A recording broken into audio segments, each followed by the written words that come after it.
will deal with the life and accomplishments and times of Rabbi Meir Shapiro, who is known to us as the Rabbi of Lublin, and in his short life was one of the most influential and different figures that the Jewish people had in the last century.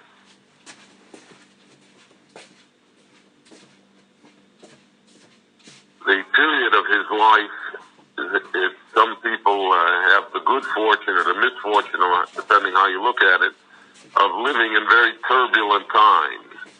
And those people who live in very turbulent times, their lives oftentimes mean more or have a greater influence than people who live in more tranquil or normal times. Abraham Lincoln was the president of the United States during the American Civil War. It could very well have been that he would have been a great president any time that he would have been president. But because he was the president during the Civil War, that enhanced his opportunity, so to speak. And whatever he did was that much more meaningful. Somebody that was president in the 1820s or 1830s or even 1840s or later in the 1870s or 1880s, even though those are important people, and in history every time is important, but sometimes they're much more dramatic. And Rabbi Meir Shapiro lived in a very dramatic time. He was born in 1887 in the little town of Shat, which is today in Bukovina in Romania. Then it was part of the Austro-Hungarian Empire and on the border with Russia. Shat was a great Jewish town because it had three borders. And any town where there are three borders, so then Jews could always make a living, especially in Eastern Europe, because of the mercantile opportunities that presented themselves, legal and otherwise. And it was a center of Jewish learning and a center of Jewish knowledge, and it was an important town. The 1880s were marked already by the beginning of institutionalized anti-Semitism. The difference between modern anti-Semitism and the anti-Semitism of the Middle Ages is that modern anti-Semitism is institutionalized. By institutionalized, I mean it's government supported. It's an arm of the governmental process. It's organized. And because of government control, it can be turned on and off almost at will. And in the 1880s, the Tsar of Russia began his series of terrible persecutions and pogroms of the Jewish people in order to force them to leave Russia, in order to force them to assimilate. Romania, this part of Russia, Bessarabia, Bukovina, did not need much encouragement. The local populace was always very anti-Semitic. Jews, even though they had lived there for hundreds of years, always lived there uncomfortably. Later on in the Second World War, the Romanian Iron Guard was guilty of some of the worst atrocities, sometimes even more horrid than what the Nazis did. And the Jews lived there under difficult conditions. Because of that, therefore, it is not strange for us to note that the enlightened Jews, the Haskalah, the secular Jews, began to play a great role in Jewish life, and because they claimed that they had a solution for the Jewish problem. They claimed that they had a way to solve the anti-Semitism. We know now, 80 years later, 90 years later, 100 years later, that their solution did not work. And that just as the Zionist solution did not work, so to speak, as far as the problem of anti-Semitism is concerned, the State of Israel did not diminish anti-Semitism in the world. If anything, it has increased it and focalized it and given it a diplomatic and political veneer that it never enjoyed before. because today it's very possible, as many people in countries say, they're not anti-Jewish, they're anti-Israel, as though the two are separate. But we are talking from hindsight, and history rarely allows us that luxury. In the 1880s, a large section of the Jewish people was convinced that somehow by being less Jewish, the Jewish problem would be solved. By accommodating themselves to the society, that would be solved. Now you have to remember this, I feel, because this will place Rabbi Shapiro's life in a perspective, because this is the problem that he dealt with his entire life. The problem was that a large section of the Jewish people in Poland, in Russia, in Romania, throughout the Jewish world, felt that the ideal solution to the problem of anti-Semitism was by being less Jewish, less visibly Jewish, less viscerally Jewish, less observance, less tradition, and because of the terrible pressures that existed upon the Jewish people, so almost any solution that you would propose, you would have adherents. If you wanted to say, it will solve the problem of anti-Semitism, everybody should dye their hair green, you would get a certain number of Jews that would say, gee, that's a great idea, let's dye our hair green. Let's try and reach a solution on that basis. So, because of all of these reasons,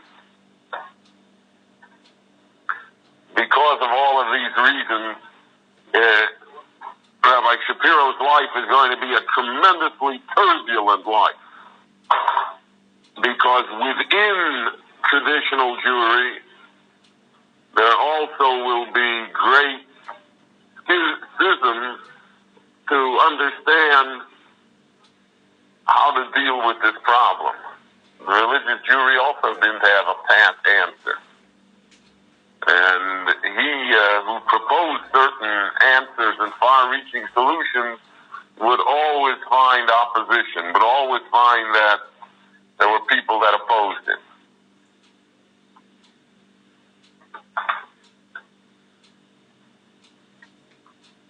Rabbi Shapiro was first and foremost an absolute raving genius, as all rabbis, but some exhibit it more than others. He was a man of photographic memory, enormous intellect, speed reader, a linguist.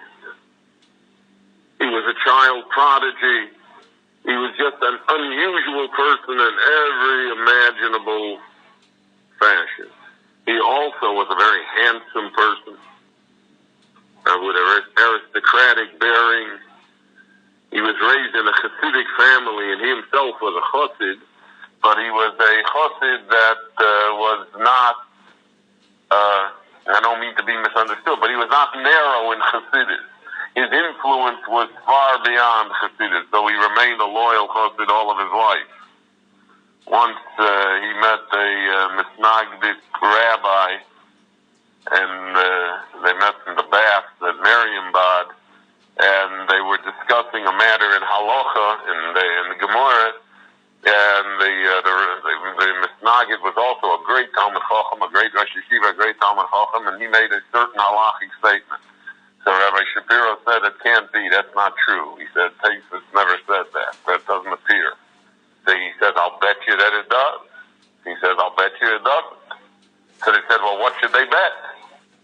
So he said, we'll bet as follows. If you're right, he says, I'll become a chassid. And if I'm right, then you become a misnagid. So Rabbi Shapiro answered him cleverly. He said, that's not an even bet. He said, you're offering me $1,000 and I have to put up $1 million. He said, that's not even. So he was a chassid all of his life, very strong chassid, but he was he represented in himself literally all of the positive attributes of Chassidus, joy and song. He was a great musician. He was a poet. We have his poetry in Hebrew and in Yiddish and even in Polish. And he was a person who composed music, who played musical instruments. He was a far different different type of personality. He's not the ordinary person. He was an extraordinary person. And even when he was a young child, his extraordinariness, if there's such a word, showed.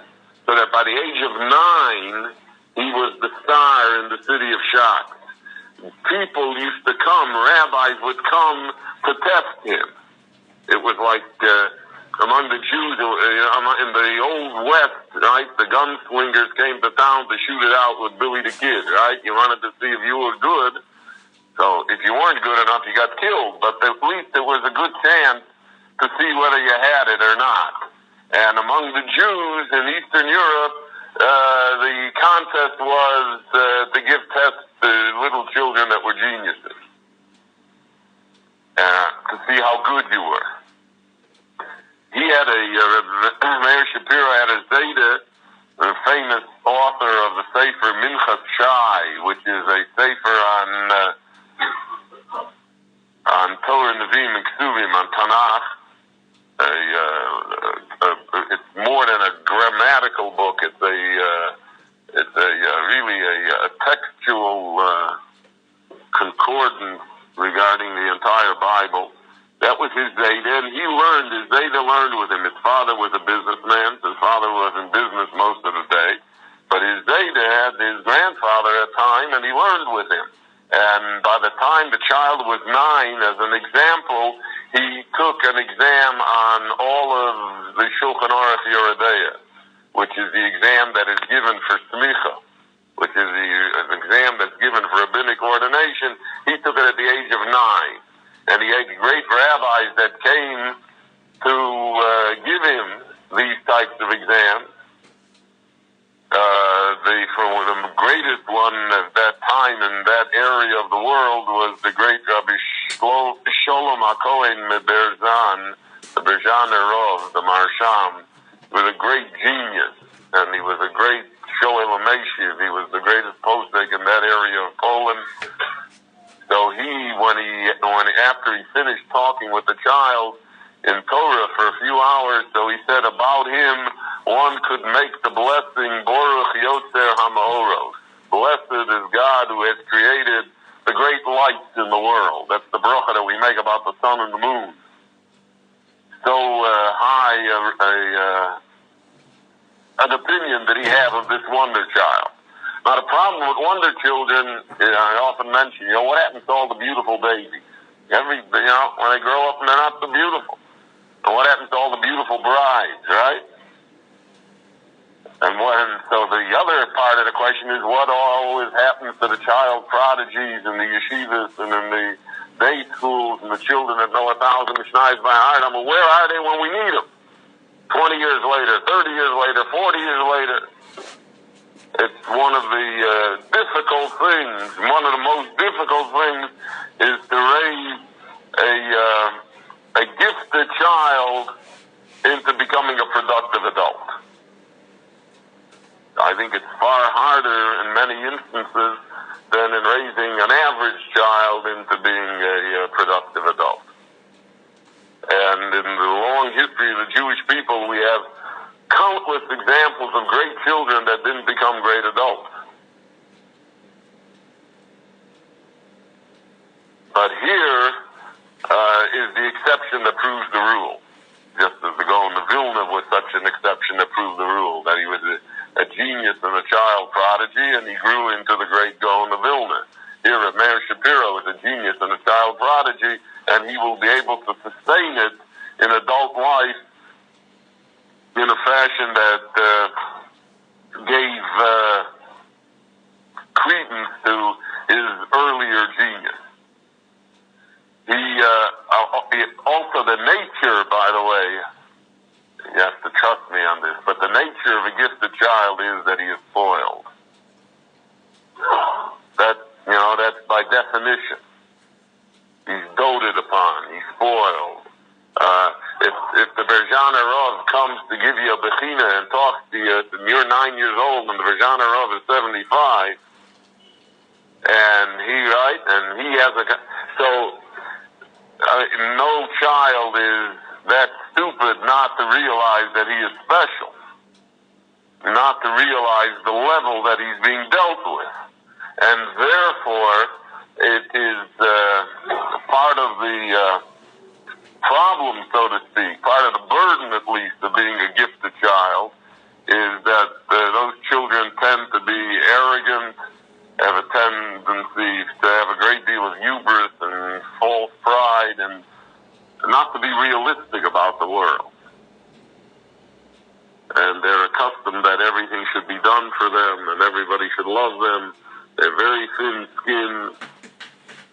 If you want to be in Jewish public life, those are qualities that will not stand you in good stead. I think that that's part of the reason why so many gifted children never became great rabbis or great teachers or great public leaders. Because psychologically, you're not trained for what the real world is. The real world is that, that 99% of the people couldn't care less what you have to say, and the other 1% oppose you. And because of that, so you have to have a thick skin, and you have to lower your ego, and you have to lower your expectations. Again, Rabbi Meir Shapiro is an exception because he was able to be the child prodigy and to have all of these great things happen to him, and somehow it really did not cripple him in terms of his later life. I've known in my life, especially one very gifted genius who I had the ability to study under him for a number of years, not in the yeshiva, but afterwards when I was already out of the yeshiva, and he lived in Chicago. An absolute tremendous genius. He was, one of those geniuses who could play 10 chess games at once while he's teaching Gemara and he's reading the newspaper at the same time. And that's literally, I used to do that regularly. But he never, he was 9 years old when he was 9, and he was 9 years old when he was 18, and he was 9 years old when he was 49, and he's 9 years old now when he's 69. And because of that, therefore, he's not the greatest leader of the Jewish people that he could be. So one has to always be careful when we speak about gifted children, when we speak about geniuses at an early age, the signals are crossed, they're mixed, that's not 100%. And part of the genius of Meir Shapiro was that he somehow overcame all of this. He overcame the fact that he was very handsome, and he overcame his personality, because these are all the milas, all the great assets and great compliments can be negative. There are people in life who are too handsome. There are women that are too beautiful. Most of the time, if one is too beautiful, then life has a way of getting even. If one is too handsome, or one is too wealthy, one is too strong, if you're too much of anything, it's harder to deal with in life. And therefore, that's a rule that we have regarding great prodigies. But Meir Shapiro was a prodigy, was able to overcome it. At the age of 15, he moved to Chernowitz. Chernowitz was the great, today again it's today it's in Russia. Russia borrowed a few hundred miles in Romania after the Second World War, and they moved Romania over. But then it was in Romania with a great Jewish center and a great Jewish center of learning. And it had not a yeshiva in our sense of an organized yeshiva, but it had a collection of very intelligent, near genius young men who learned with great rabbis in Chernowitz. And he was one of that group. And by the age of 15, he already had received smicha from some of the great rabbis of the time. And giving smicha to someone 15 years old, so they have to have a great confidence. And the rabbis who gave him smicha, aside from his grandfather, Mincha Shai, the great Rabbi Arik from Romania, and the Marsham himself, the Berjan Rav, These were people of tremendous note and tremendous leadership, and the fact that if you had a letter from them, so it meant that you were somebody. If you had snicha from them and you were 15, it really meant that you were someone. Now,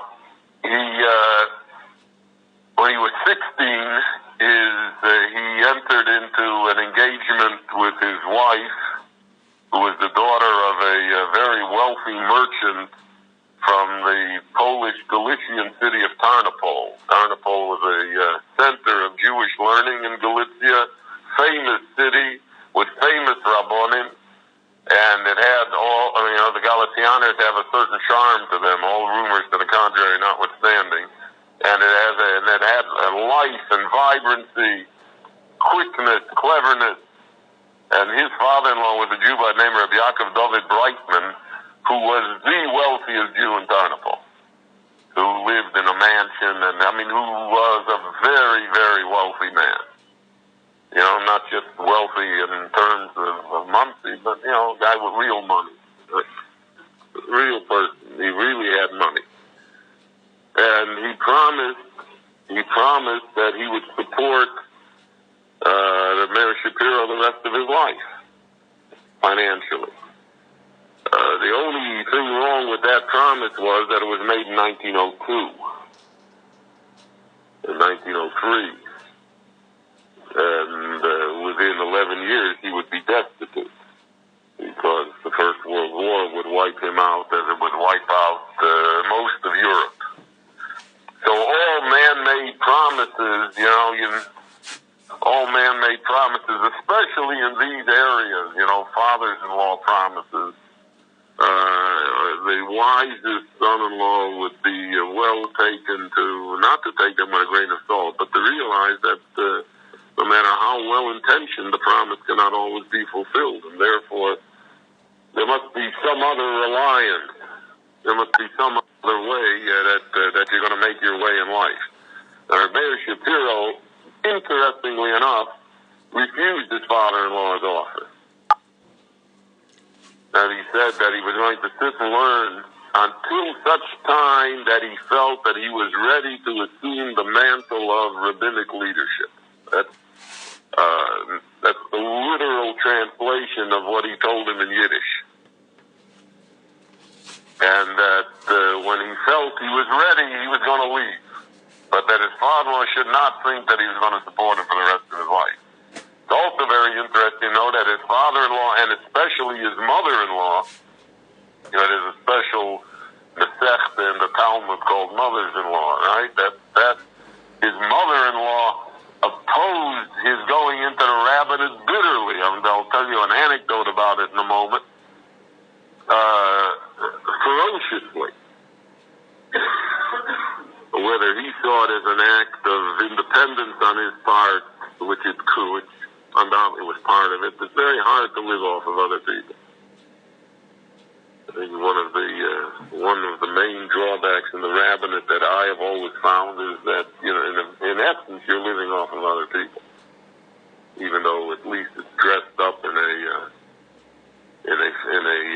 more palatable fashion. But when all is said and done, other people are giving to support you, which is at least to certain people, it's not easy to deal with life that way. But it certainly is not easy if you know the hand that's giving you.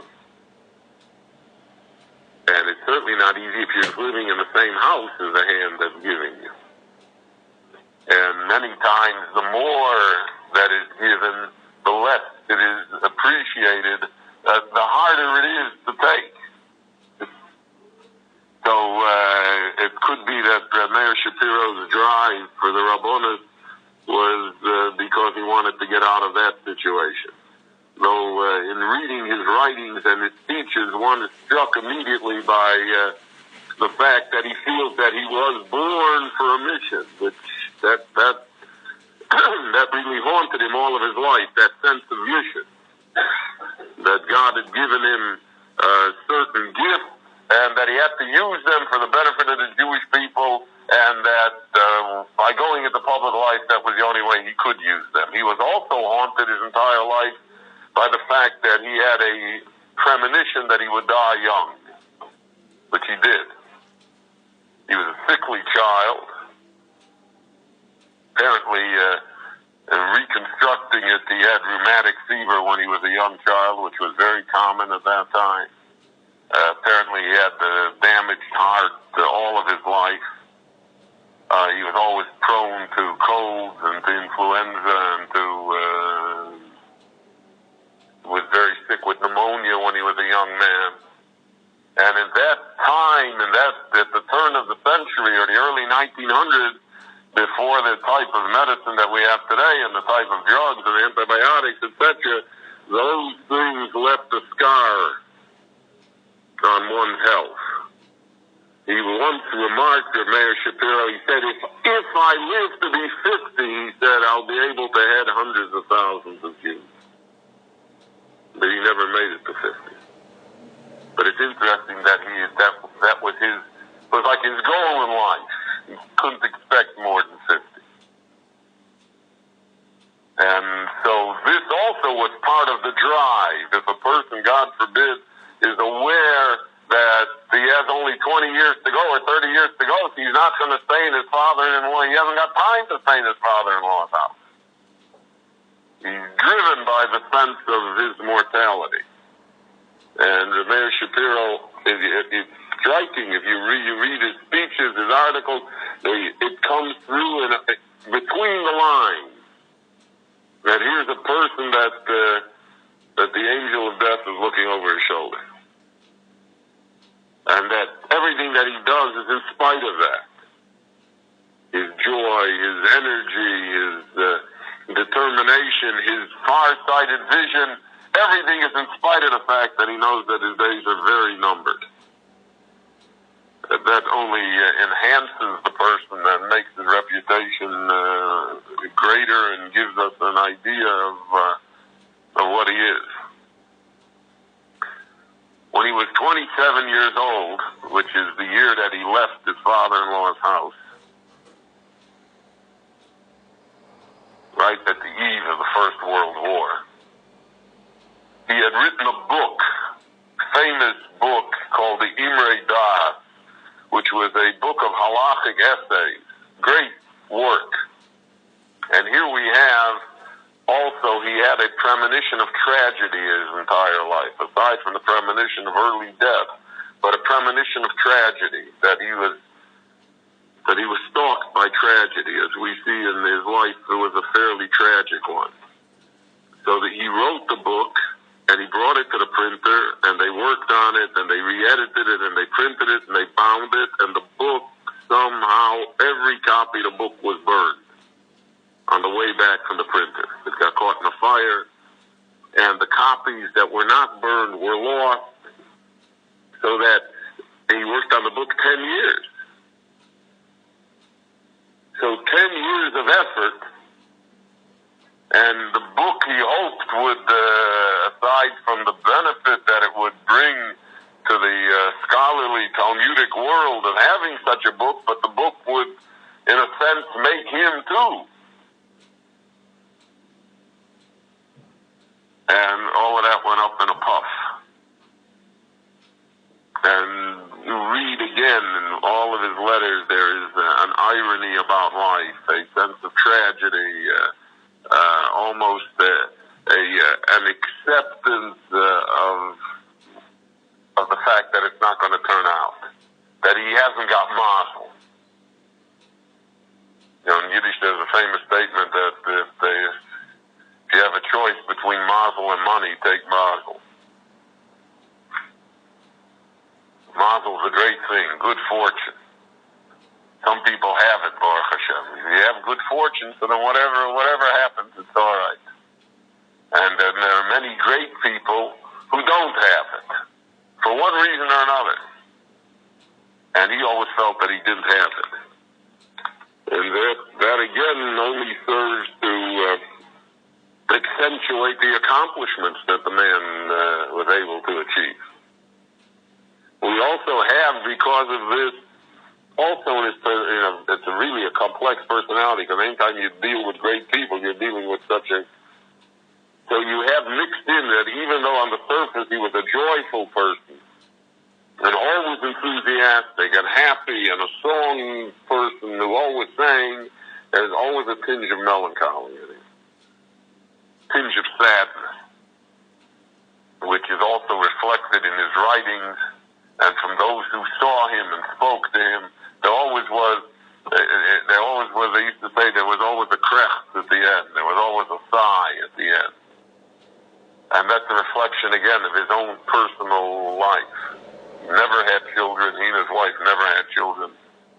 And that was to them a terrible personal tragedy that they found hard to deal with. He would say in the yeshiva, which he founded later, he would say, you are my children. And so every Rebbe says, you are my children. But when he said, you are my children, he meant it literally. And he would always weep because of that, because of the fact that he did not have a family. Now, right before the First World War began, so he had an offer from a Polish city, a small Polish city, but it was an important Polish city, to become the Rav there.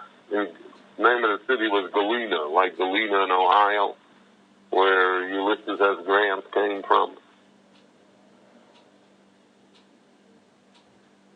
I often wonder where the names, very interesting. I think in Ohio there's one original name that comes from, they all come from everywhere. But, be that as it may, he was offered to be the Rav in Galena, Poland. In order to stop him from being the Rav, his mother-in-law did two things, very interesting mothers-in-law. Number one, she tried to bribe the people in Galena to change their mind. Secondly, when that didn't work, so she tried to bribe him. The story is that she brought 20,000 gold coins and laid it on the table in front of him and said, here, this is yours, don't go. So his answer to her was classic. His answer to her was that if 20,000 gold coins can change my mind, then you're right, I should not go in the rabbi. To be a rabbi, 20,000 gold coins should not be able to change your mind.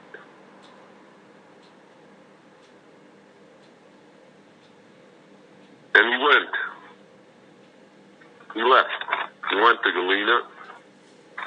In 1911, we find him already in Galena, before the First World War. Now, Galena was representative of Poland. Poland was the bastion of Hasidus, of traditional Jewry, of Jewish scholarship, and at the exact same time, Poland was the bastion of secular Judaism, of socialism, of the Bund, of the labor unions, of communism, and at the same time, it was the bastion of Zionism. Now, to understand Poland Jewish Poland from 1900 to the war, you had three enormous groups, all of whom were very powerful, inimical to each other in every manner and fashion imaginable, all vying for power, all vying for control of the masses and control of the Jewish wealth and talent and for control of Jewish children, which was the ultimate struggle. And Galena had all three elements in it when he came to be the Rav. When he came to be the rabbi. And he was a very strong rabbi. And he was a very strong person. He used to say, a famous quip of his, there's a verse in the Tanakh that says, Ad Yavor Zam. The word Zam means God's anger. Ad Yavor Zam meaning until that the people should lay low, Ad Yavor Zam, until God's anger dissipates. It's like wait till the thunderstorm is over, then you walk out. So he said the word Zam stood for three things in the community. The Zion stood for Zvochin, meaning the meat, the kashrus of the meat, and the Ayin stood for Eruvin, for the Eruvin town, which is always, as you know, a cause to elaborate in every town. And the Mem stood for the mikveh, for mikvot, because those are the three things that they fought about. Every town, that was the fight. The fight was the butcher's kosher, the butcher's not kosher, it's better, it's worse, it should be better, it could be better. The Erev is good, it's not good. The mikveh is right, it's wrong, you should pick it up, fix it up, it's good. So he said, the job of the rabbi was ad yavor zam, was to dissipate those machlokas. Was to see that those things that were given over to him were in order. And he set about to put them in order. And he did it with a very strong hand. You do things with a strong hand, you'll always have controversy that returns. There are 3 incidents. There's one incident that in Galena, there was a Jewish butcher that had a non-Jewish partner, which was very common in Poland. Very common in Poland that the butchers in town, the Jew and the non-Jew, were partners. And the non-Jew was a Polish mafia, if there is such a thing, type. And when he became the Ron, so he told the Jewish partner, the Jewish butcher, that there were certain things in the store that he wanted improved, to raise the level of kashrus, and that he would come by on a regular basis to enforce his recommendations. The Jewish partner told he wasn't going to be the shegitz. He told the shegitz that the rabbi says he's going to come and he demands this and this from him. So the first time Meir Shapiro came to the butcher shop, the non-Jew said to him, he said, the next time you walk across that, I'm going to hang you up on a meat hook. The next time you walk, the butchers always speak directly, right? There's no euphemism. So he said, I'm going to hang you on the meat hook. So his experience with rabbis until then was that was a sufficient enough threat to discourage them from coming into the shop again. But not Meir Shapiro. The next morning, Meir Shapiro showed up, smiling, beaming. He said good morning, walked in like nothing happened. And at the end, the butcher they have to concede. They have to concede that they were going to do it his way. We also have the story there that the halacha is that a Kohen, a member of the priestly family, the Kohanim, who is not a Sabbath observer, should not duchen. He should not give the priestly blessing. In Galena, there apparently were a lot of Kohanim who were not Shomrei Shabbos, but who nevertheless went up to the Bina and duchen. And the first time that they did that on Yom Tiv, it was apparently, I don't know if the story was on Rosh Hashanah or Yom Kippur. So he stopped the duchening in the middle and he called out the names of those that were Mechalei Shabbos and told them to go off.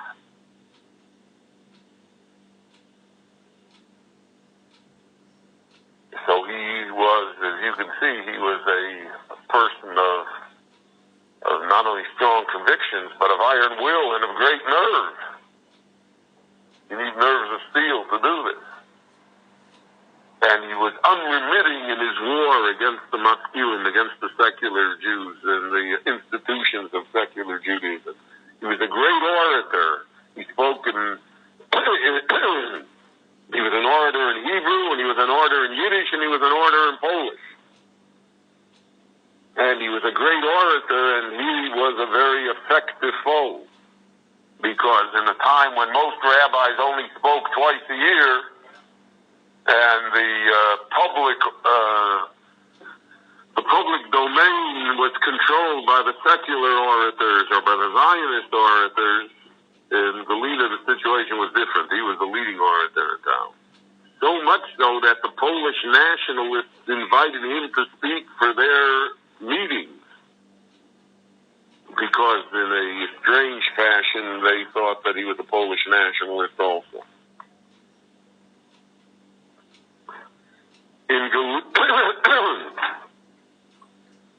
The First World War came, and the town was half-wrecked like all the other towns.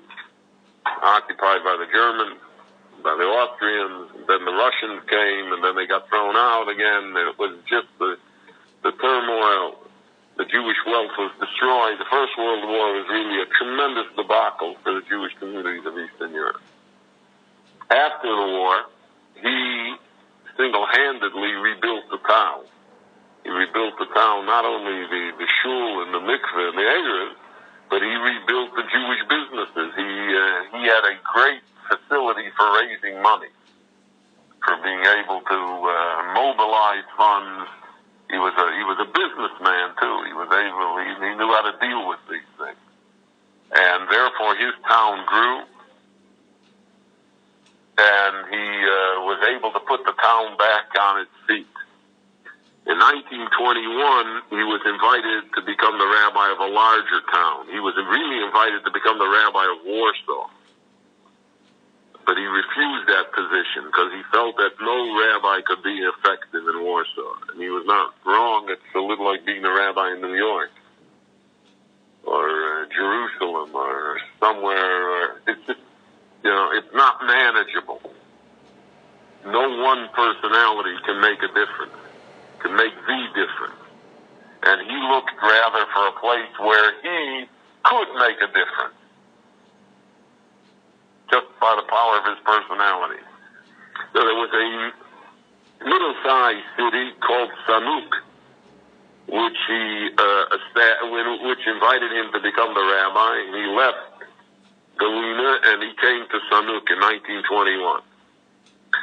In 1921, he founded in this town two yeshivas, and this really began his career as an educator.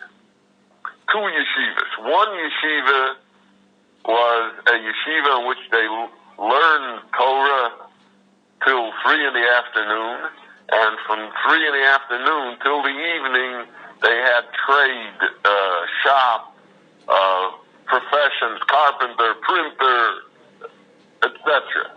And he equipped an entire wing of the building with all of the necessary equipment, and he called it the yeshiva Torah ve'avoda, not Torah ve'avoda in the Zionist sense that it took on later, but Torah ve'avoda in the sense of Torah, to study ve'avoda, and that a person should learn how to do work with his hands, to have a trade, to be able to make a living, and that yeshiva was very successful.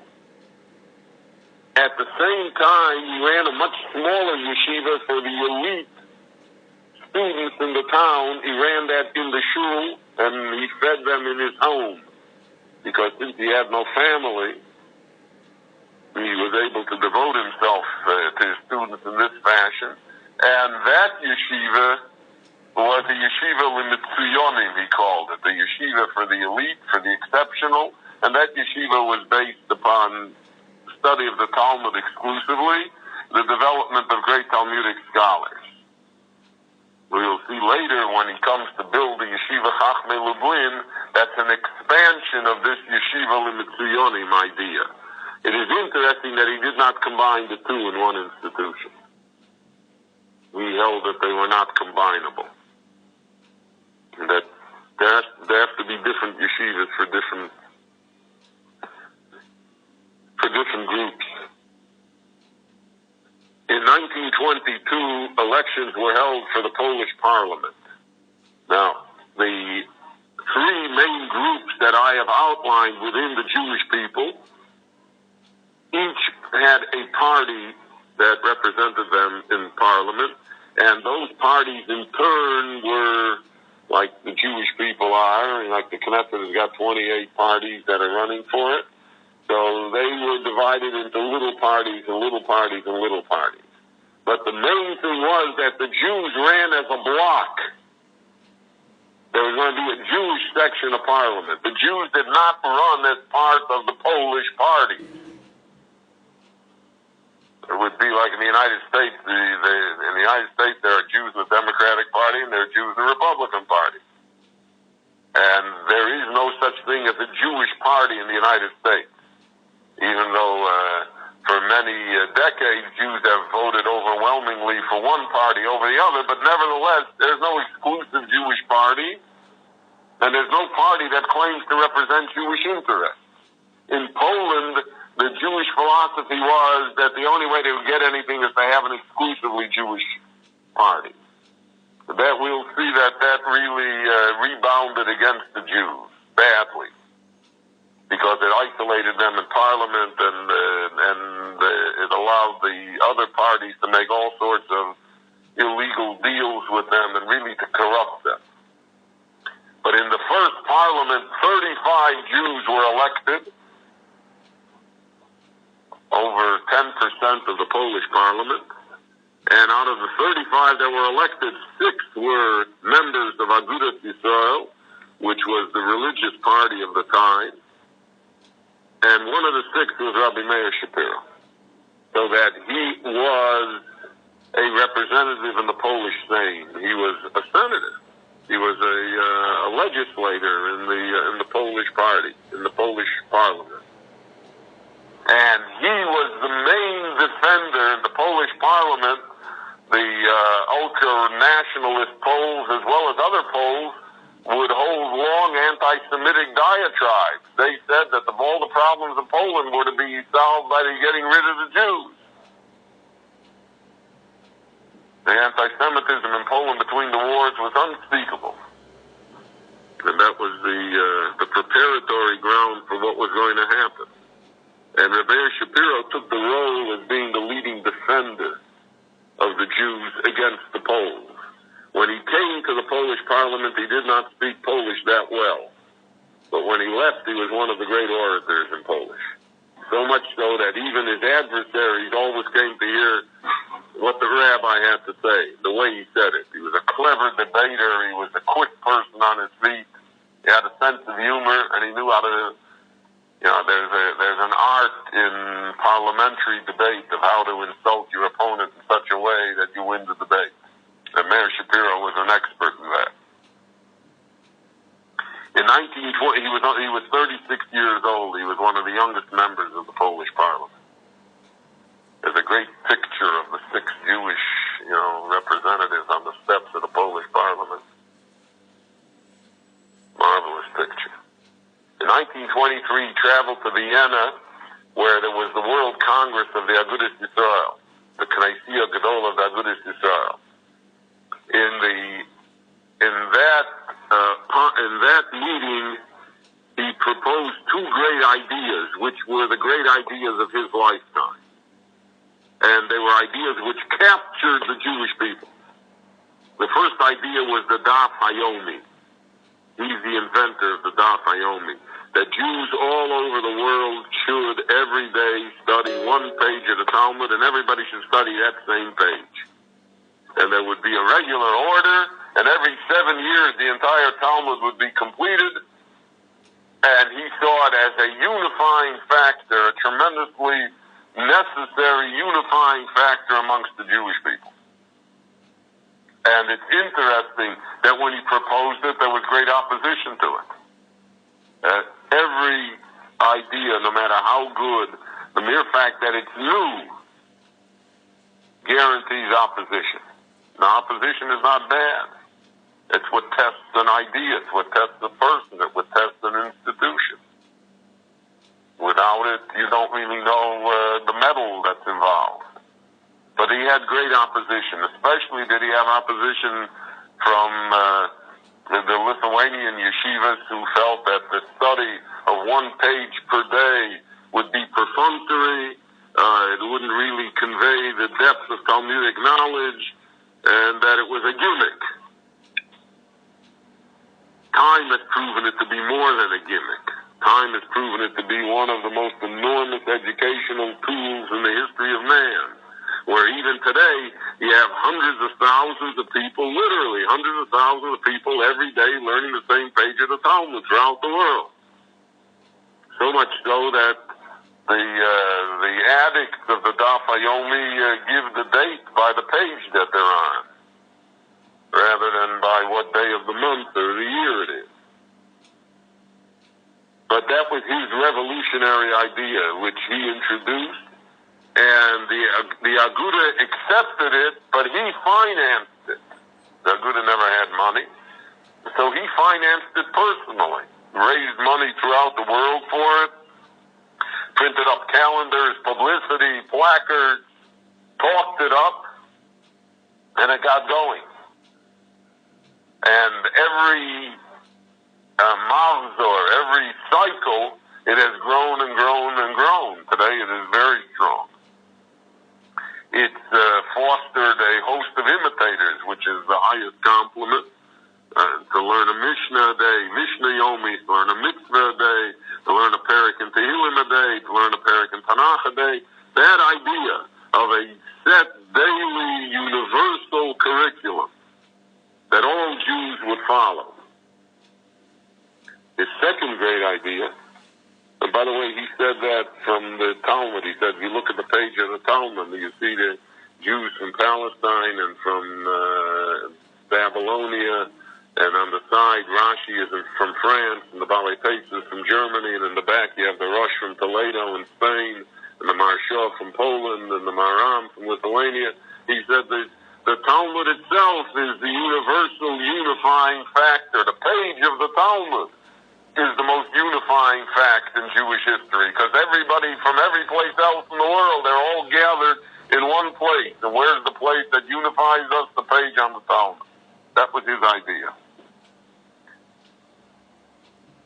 The second idea he had was to make a universal yeshiva in Poland that would be different than all the yeshivas, that would be the place that would produce the leaders, to take only the highest element, the highest caliber of students, to submit them to the most rigorous of training, the highest of demands, intellectual and moral, and to make it beautiful. You have to understand that the yeshivas then were not beautiful. Nobody had a nice building. It's not like today. You go Baruch Hashem to Eretz Yisrael, all the yeshivas have nice buildings, and in the United States, you know, and there's a dining room, and there's food to eat, and there's a dormitory, there's something. That wasn't the way it was. The yeshivas were absolute representatives of poverty, and he said, how can we build a Jewish world in that fashion? We have to build it that it should be as nice as any university. And that again was a revolutionary idea, and again it was opposed. They said, no, you're not allowed to do that in yeshivas. He had a friend, Shmuel Eichenbaum, who was one of the wealthiest Jews in Lublin, and he owned an empty lot in the middle of Lublin, Lubitrovsk 57, which was, like owning, let's say, a piece of land on Fifth Avenue in New York City, or on Michigan Boulevard in Chicago, or on Wilshire Boulevard in Los Angeles. Right? Prime property. And he said, Shmuel, give me that piece of land, and we're going to build a yeshiva there. That's really sticking it to the goyim, to everybody. Imagine you're not building out where nobody sees you, right? It's not 36 Carlton Road. Suffer. And his friend, that's a great man, he gave it to him, right? You got to have imagine, the Jewish developers today would, they trade them, they send them somewhere else. You can't give them away. You're not going to give them away, Trump Tower. But he gave him the piece of land. And in 1924 on Lag BaOmer, they had the cornerstone laying for the yeshiva at that lot. 50,000 Jews came to the cornerstone laying. He was a master in media also. He brought the heads of the Polish government there too. And he spoke in Hebrew, and he spoke in Yiddish, and he spoke in Polish.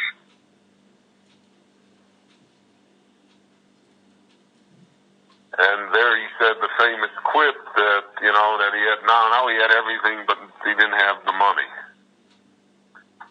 In 1924, to help raise the money, he left the little smaller town of Sanuk, and he became the rabbi of Pietrikov, which was a much larger community, which gave him a larger base.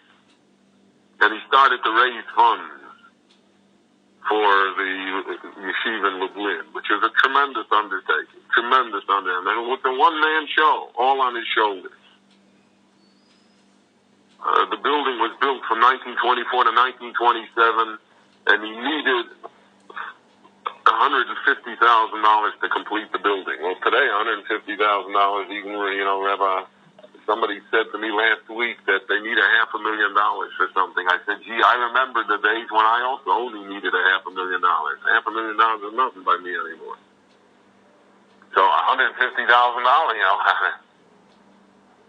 but he needed in the 1920s $150,000. He came to the United States, and he was in the United States from 1927 to 1928, almost a year and a half, collecting the money. He toured the United States. It was a grand tour. And he got the money. He raised the money. And the building was built. He also left a profound effect upon American Jewry. I knew Jews yet that said, I shook hands with him. I mean, he had that type of electricity to him. And he resigned from the parliament in 1928 to devote himself to finishing the yeshiva. The yeshiva had a magnificent building. It had gold letters on it. The gold Hebrew letters are on it today. The Polackans still have the building. They didn't give it back to you. Still has the Hebrew letters on it. And it had a garden.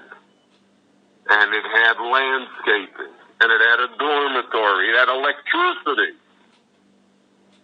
Indoor plumbing.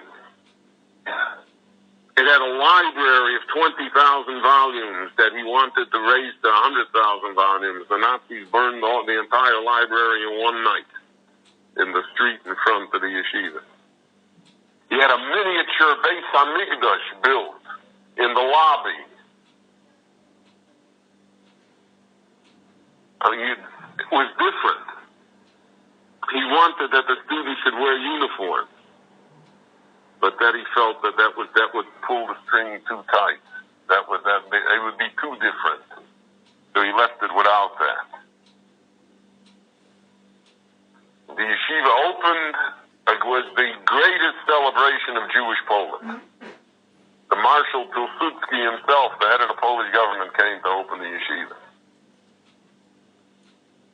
But that was opened in 1930, and in 1930 he moved from Pietrikov to become the Rav of Lublin, where the yeshiva was. But by 1933, the debt of the yeshiva was so great that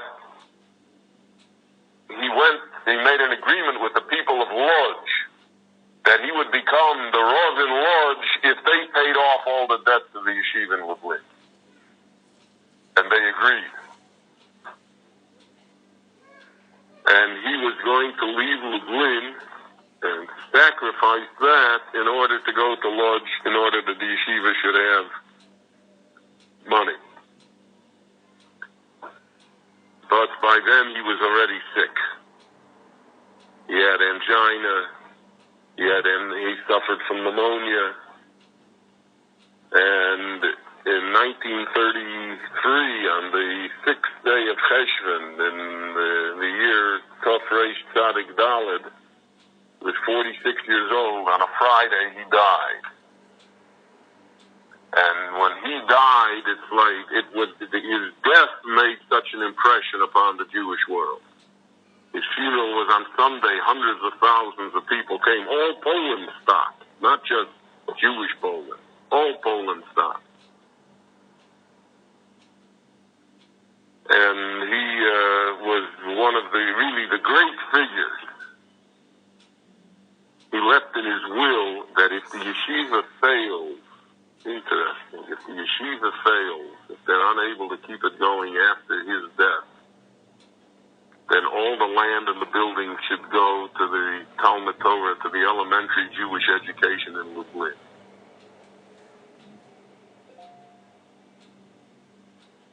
Yeshiva did not fail, but Poland failed.